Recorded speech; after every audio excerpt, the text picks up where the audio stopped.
নমস্কার বন্ধুরা, আবারও চলে আসলাম আরও একটি নতুন ভিডিওতে। ঢাকা ক্যাপিটাল বনাম খুলনা টাইগার্স দলের পরবর্তী ম্যাচ। তবে আজকের এই ভিডিওতে আমরা দেখে নেব দুই দলের শক্তিশালী একাদশ এবং সময়সূচি। চলুন তা দেখে নেওয়া যাক এক নজরে। তবে প্রথমে আমরা দেখে নেব ঢাকা ক্যাপিটালস দলের শক্তিশালী একাদশ।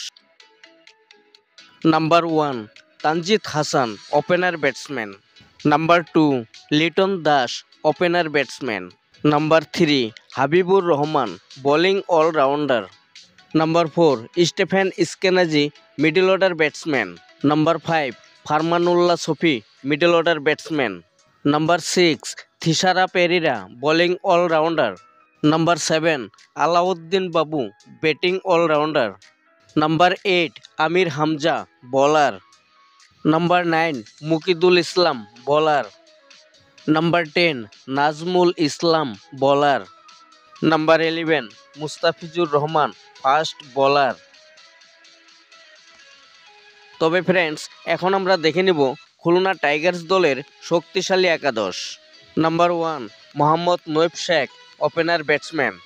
Number 2 William Bosisto, opener batsman. Number 3 Mehedi Hasan Miraz, bowling allrounder. Number 4 Ibrahim Zadran, middle order batsman. Number 5 Afif Hossain, batting allrounder. Number 6 Mohidul Islam Ankon, middle order batsman. Number 7 Mohammad Nawaz, middle order batsman. Number 8 Abu Hider Rony, bowling allrounder. Number 9 Nasum Ahmed, fast bowler. Number 10 Oshane Thomas, fast bowler. Number 11 Hasan Mahmud, fast bowler. সর্বশেষে দেখে নেব Dhaka Capitals বনাম Khulna Tigers BPL সিরিজের অষ্টম match. সময় আজ বিকাল 7টায় Bangladesh time. Venue Dhaka, Bangladesh.